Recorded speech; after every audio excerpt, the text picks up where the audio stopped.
Back to my Bidashree YouTube channel. নমস্কাৰ, মই তৃষাই পুনৰবাৰ মোৰ আন এটা ব্লগলৈ আপোনালোকক স্বাগতম জনাইছোঁ। আৰু এতিয়া গাড়ী আমাৰ ষ্টাৰ্ট হ'ল আৰু আমাৰ এয়া আগত অজয়া আৰু এয়া আমাৰ অৰূপ। হেল্ল' হাই, মোক দেখিছানে? দেখাই নাই চাগে। দেখিছে, এয়া মোৰ মানুহজন আৰু এয়া আমি। তেতিয়াহ'লে ব'লক এতিয়া আমাৰ যাত্ৰা আৰম্ভ কৰোঁ আজিৰ দিনটোৰ কাৰণে। এইটো হৈছে টাৰ্মিনেল, যিটো দীঘল টাৰ্মিনেল। এতিয়ালৈকে শেষ হোৱাই নাই। কিমান দীঘল এইটো? 1 কিলোমিটাৰটো হৈ যাব।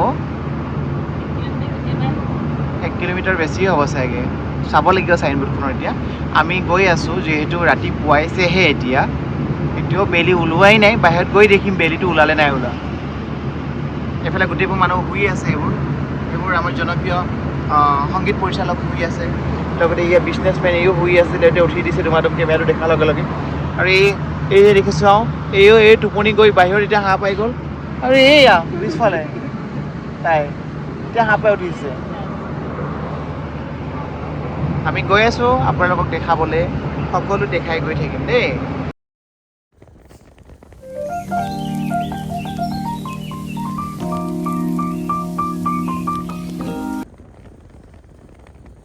পালোঁ এতিয়া নাচিক আৰু মই যে কেনেকুৱা হৈছোঁ, দুদিন টোপনি ক্ষতি হৈছে হৈছোঁ মই গাড়ীত। আৰু এতিয়া আহি পালোঁ মানে এতিয়া আৰু 5 মিনিটমান আছে মন্দিৰ পাবলৈ। তাৰপিছত এনেওতো দৰ্শন কৰিলে আপোনালোকক দেখাব নোৱাৰিবই, তথাপি দৰ্শন কৰি ল'ম আৰু আপোনালোকৰ আৰু প্ৰে কৰিম। আমি দৰ্শন কৰি উঠিলোঁ। আপোনালোকক আগতেও যিহেতু দেখাইছোঁ যে মোবাইল নিব নিদিয়ে ভিতৰত, আমি দৰ্শন কৰিলোঁ। আৰু এইবাৰ নাচিকত আছোঁ, নাচিকত চাই বাবা মন্দিৰত আছোঁ। দৰ্শন কৰি এতিয়া ইয়াতে যাম আৰু ফটো উঠিম। ইয়াতে নাচি চাই বাবা আহিব। চাই বাবাটো এনেকৈ গ'লে ফটো উঠি পাতিছোঁ। অলপ আগতে যজ্ঞ কৰি দিছে। এতিয়া আহিছোঁ খাবলৈ ডাইৰেক্ট এইখন চিৰি গেট আৰু ইয়াতে এইখন ৰেষ্টুৰেণ্ট কৃষ্ণা। ইয়াতে খাবলৈ আহিছোঁ, কোনো মানুহ বেলেগটো নাই। এতিয়া আমি অৰ্ডাৰ দিছোঁ পাঞ্জাবী থালি দুটা, আৰু আমি ভেজ ফ্ৰাইড ৰাইচ দুটা দিছোঁ। চাই ল'ম কোৱালিটি কেনেকুৱা আহে, মই আপোনালোকক ইয়াৰ ৰিভিউটো দিম। যদি ইয়াতে কোনোবা আহে তেতিয়াহ'লে যদি ভাল লাগে মই ৰিভিউটো দিম, তেতিয়া আপোনালোকে ইয়াতে আহিব পাৰে। আমি নাচিকত আহিলোঁ। ৰাতিপুৱা 3টা বজাত ওলাইছোঁ মুম্বাইৰ পৰা, আৰু আহি আমি 9:30 বজাত দৰ্শন কৰিছোঁ মন্দিৰ। আৰু খুব ভাল লাগিলে। সাই বাবা সমাধি ক্ষেত্ৰ ইয়াত সকলোৱে জানে, ইয়ালৈ আহিলে মনোকামনা পূৰণ হয়। আৰু এতিয়ালৈকে আমাৰ ৰিচা আৰু অজিতে হাত বাঢ়িছে, ৰিচা সবাৰ। আৰু ইয়া আমাক মালা পিন্ধাইছে, মই মণি পিন্ধাইছোঁ। এইটো মই চবকে গিফ্ট দিছোঁ। খুব ভাল লাগিল, এক বুজাব নোৱাৰা অনুভৱ। আৰু সঁচাকৈ মনটো একদম মুকলি লাগি গ'ল আহি। এতিয়া আমি খাব লৈছোঁ। আমি আকৌ উভতিম আৰু ৰাস্তাত মাজে মাজে ফটো তুলিম। এখনো আছিলে ৰেষ্টুৰেণ্টখন।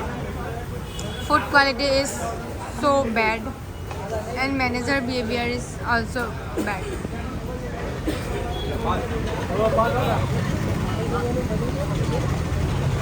এইটো আপোনালোকে ইয়াৰে পৰা ওলাই ডাইৰেক্ট পাব। এইখনৰ নাম কৃষ্ণা, ড'ন্ট কাম ইয়াৰ। এয়া আমি চিৰিডিৰ পৰা আহিলোঁ, আহি পেলাই অৰূপৰ ঘৰত। অৰূপ থাকে মুম্বাইতে, তাৰ ঘৰত আহিলোঁ এখন অসমীয়া সাজ খাবৰ কাৰণে এসাঁজ। এইফালে ভাত বনি আছে, এইফালে মই মোৰ মানুহজনৰ কাৰণে ৰুটি বনাইছোঁ, এইফালে মাছ ফ্ৰাই, তাৰপিছত এয়া মাংস। হ'ব আৰু তেনে খাওঁ, মোক লাগিব। এয়া বিলাহী, পিঁয়াজ আৰু মাছৰ মাথা, আৰু এয়া দালি। বাছ চিম্পল খানা। আৰু এয়া আমাৰ মান ধনিয়া চাটনি ইমলিৰ লগত। হয় নেকি? আজি মানে কেনেকুৱা লাগিছে প্ৰথমে আহি তোমাৰ? বহুত ভাল লাগিছে, বহুত। যিহেতু মোৰ ঘৰটো সৰু মৰু নালাগে, মুম্বাইত জেগাই বহুত হয় নেকি? মায়ানগৰী যে হয় নেকি? সেইটোতো হয় বাৰু দেচোন, মায়ানগৰী বুলি। এয়াই মোৰ ঘৰটো আৰু সৰু মৰু বুলি তুমি আৰু আহি বনাইছা যে ভাল লাগিছে, যে তোমাৰ খাবলৈ মন গৈছে আৰু অসমীয়া খানা সেইকাৰণে। আৰু আমাৰ লগততো আৰু আছে, সিহঁতকো দেখাই দিওঁ। এইয়া আমাৰ তোমালোকটো দেখাম। অঁ, এয়া হৈছে আমাৰ অজয় দা। আমি চবে একেলগে গৈ আহিলোঁ শ্ৰীদিৰ পৰা। আৰু এই ৰেবা আজি স্পেচিয়েলি তুমি আমাৰ কাৰণে কি অৰ্ডাৰ দিছা? মদাক। মুম্বাইৰ স্পেচিয়েলিষ্ট মদাক গণেশ চতুৰ্থীৰ কাৰণে। মোক খুৱাই দিয়া। আৰু এয়া হৈছে অজিত। এয়া অজিত আৰু এয়ে মোৰ ঘৰ হৈছে, এইটোৱে মোৰ ঘৰ, মই য'ত আছোঁ। এইটো একচুৱেলি তৃষাৰ কাৰণে। তৃষাৰ খাব তৃষাৰ কাৰণে মানে আজি তাই মন খাওঁ আছিলে। কৈছে, আমিতো তাইৰ খাইছোঁ মন অলৰেডি। আছিলে, তো আজি এইটো অৰূপৰ ফালৰ পৰা তৃষাক এটা গিফ্ট মদাক গিফ্ট। দে ক'লে মোক ফোন চাওঁ কেনেকুৱা ধৰণৰ আহিলে নাজানো, আৰু 5 মিনিটতে আহি পালে, যিহেতু মুম্বাইত সোনকালে আহি পায় ন। ৱাও, চকলেট কাম। কি কৰিলে? অফ কৰিলে। প্ৰথমে অজয়দাক খাব দিছোঁ, কেনেকুৱানো এটা খাব দিলে। অজয়দাক খাওক, কেনেকুৱা লাগে চাওকচোন মুম্বাই মদাক।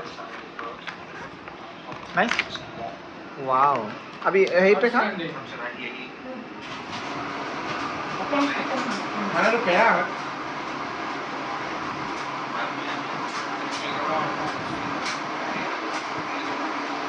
খাইছা? খাই ল'ব নহয়। ভাল আছে। আমাৰ এইফালে এজনীয়ে গোটেই আহি ঘৰত কাম কৰিছে। বা কি বনাইছা? এই ভণ্টি কি বনাইছা? হৈ গ'ল এইখিনি অফ কৰি দে। হা দে লোৱা, তোমাৰ কাৰণে আজি মই এইটো অৰ্ডাৰ কৰি দিছিলোঁ। তুমি কৈছিলা যে মই গণেশত খাম বুলি। লোৱা, খাই চোৱাচোন কেনেকুৱা লাগে। খাই চোৱা, ভালনে? এয়ে মদাক বুলি কয়, খোৱা। ঐ মোৰ ঘৰত আহি গোটেই কাম সমস্ত কৰিছে তাই, এইবোৰ কৰিব নালাগে দে। তই আহি মইহে বনাই খাব লাগে, আৰু তাই নিজেই বনাইছে। হৈ গ'ল চব। কিয় এইবোৰ মুচিব লাগে? দৰকাৰ নাই মুচিবলৈ, মই এইবোৰ কৰিম ন। ইমানখন বনাই দিলি, মাছৰ মাথা ভাজিছ, আকৌ মাছ ফ্ৰাই কৰিছ, চাটনি বনাইছ। চাটনিখন টেষ্ট কৰিছোঁচোন, চামুচ স্পুন এখন লৈ। কৰিছা, খাইছা অকণমান। এইফালে ভাত বহাই আছে তাই, অলমষ্ট ভাতটো হৈ গৈছে। আৰু মাছ চিকেন বনাইছে, গেছটো কমাই দিছোঁ। খাইছা অকণ দেখিছা, মই একেবাৰে কৈছোঁ বিৰাট ধুনীয়া। এয়া আমি এতিয়া চবে বহি গৈছোঁ খানা খাব। ভাত, দালি, বেঙেনা, মাছ, তৃষাৰ চাটনি। স্পেচিয়েলি আমি অৰূপৰ ঘৰৰ পৰা আহিলোঁ, ভাত পানী খাই মেলি, আৰু এতিয়া গৈ আছোঁ আমাৰ হোটেললৈকে। আৰু ইয়াতে এতিয়া ট্ৰাফিকত ফচিছোঁ। ইয়াতে ইমান বৰষুণ, মানে যোৱাকালি আহাৰ পৰাই যেনেকুৱা এটা বৰষুণ